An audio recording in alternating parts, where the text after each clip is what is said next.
নমস্কার, আমি সোমা। আমার ছাদ বাগানে আপনাদের স্বাগত।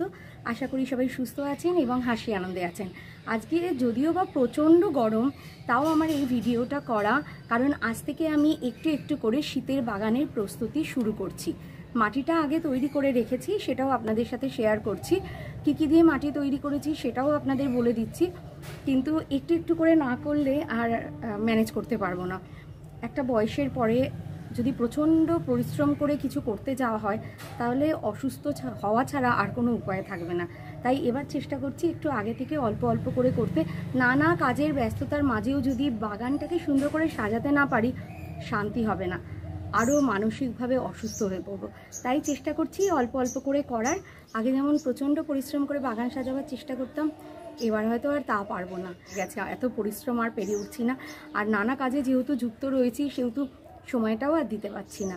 তাই অল্প অল্প করে কী কী গাছ বসাতে শুরু করছি সেগুলোই আপনাদের সাথে শেয়ার করব। আজকে প্রথম আমি শীতের বাগানের একটা জিনিস কালেকশান করলাম, মানে টুকটুক করে করার চেষ্টা করছি।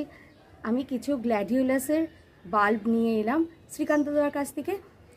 শ্রীকান্তদার কাছ থেকেই প্রত্যেক বছর নিই এবং আপনারা জানেন কত সুন্দরভাবে আমার গ্ল্যাডিওলাস ফুলগুলো হয়। আগের বছরের বাগানে যে ফুলগুলো হয়েছিল আপনারা সবাই দেখেছেন, তাও আবার আমি আপনাদের সাথে শেয়ার করে দিচ্ছি। এখন থেকে বসালে ঠিক সময় পেয়ে যাব, মানে ফুল পাবো।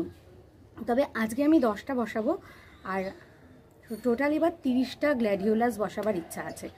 আমি জানি না কী কী কালারের, আমি বাল্ব দেখে বুঝতে পারি না কী কী কালারের, সেইভাবে অতটা তৈরি হয়নি। যাই হোক, নিজের মতো করে একদম নিজের ছন্দে বাগান সাজাবার চেষ্টা করব। আপনারাও সাথে থাকবেন। আপনারা যেভাবে আমাকে মোটিভেট করেন আমি ভীষণ আনন্দিত হই এবং কাজ করার যে এনার্জি সেটা আপনাদের কমেন্টস থেকেই আমার কাছে আসে। আশা করি খুব ছোট্ট করে বাগান সাজালেও, অল্প গাছ করলেও সেটাও আপনাদের ভালো লাগবে। এরকমভাবে করার চেষ্টা করব। এইগুলো সব শ্রীকান্তদার কাছ থেকে নিয়েছি। দেখুন 10খানা গ্ল্যাডিওলাসের বাল্ব নিয়েছি, 10খানা। আর এই ফুলগুলো কেন দিয়েছি, এই রোজ ঝরে ঝরে আমার ক্যাটসক্লর গাছের ফুলগুলো পুরো ছাদ ভর্তি হয়ে যায়। সকালবেলায় এত সুন্দর লাগে, বেশিটা ঝাড় দিয়ে ফেলে দিয়েছিলাম, তাও ভাবলাম একটু এরকম সাজিয়ে আপনাদের সামনে তুলে ধরি, তাহলে হয়তো আপনাদেরও ভালো লাগবে। মাটিটা কিভাবে তৈরি করে রেখে দিয়েছি, 2 মাস আগে মাটি তৈরি করেছি, কিভাবে রেখে দিয়েছি সেটা একটু আপনাদের সাথে শেয়ার করে নিই। প্রায় 2 মাস আগে আমি মাটি তৈরি করে রেখে দিয়েছি। কী কী দিয়ে মাটি তৈরি করা হয়েছে সেটা আপনাদের সাথে শেয়ার করি। গোবর সারটা খুব ভালো পরিমাণে দেওয়া হয়েছে।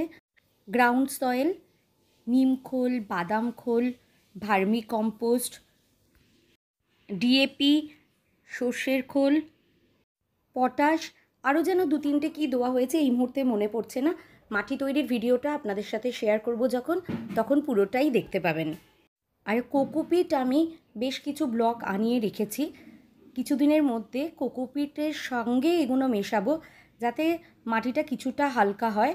তারপরে আমি শীতের টবগুলো পুরো ভরে রেডি করতে শুরু করব। একটা অসুবিধা খুব আছে, কারণ আমার বাগানে যেহেতু পার্মানেন্ট প্ল্যান্ট প্রচুর, সেহেতু শীতকালে আমি এগুলোকে আলাদা করে কোথায় রাখবো, কিভাবে যত্ন করে রাখবো সেটাই খুব সমস্যা হয়ে যায়। আজকের ভিডিও এইটুকুই থাক, আবার খুব শীঘ্রই আপনাদের সামনে আমার বাগান তুলে ধরবো। শীতের গাছ যা যা করছি, এই গরমে দেখুন সকালে কিছু ফুল তোলা হয়েছে, তারপরেও না বলে পাচ্ছি না, গাছগুলো পুরো ঝেমাচ্ছে, একটা পাতা নড়ছে না। আজকে এত বীভৎস গরম, সত্যি আমিও ভীষণ ক্লান্ত বোধ করছি এই সময় ছাদে এসে। মানে খুবই সাবধানে আমাদের বাগানিদের চলতে হবে, হট করে শরীর খারাপ করে যাবে। সে যাই হোক, আপনারা সবাই সুস্থ থাকবেন, ভালো থাকবেন, নিজেদের ভালো লাগাগুলোকে অবশ্যই প্রাধান্য দেবেন। আর অবশ্যই যদি সম্ভব হয় সবাই কিছুক্ষণ হলেও সবুজের সাথে থাকবেন। ছোটদের অনেক ভালোবাসা আর বড়দের আমার প্রণাম জানিয়ে আজকের মতো শেষ করছি। নমস্কার।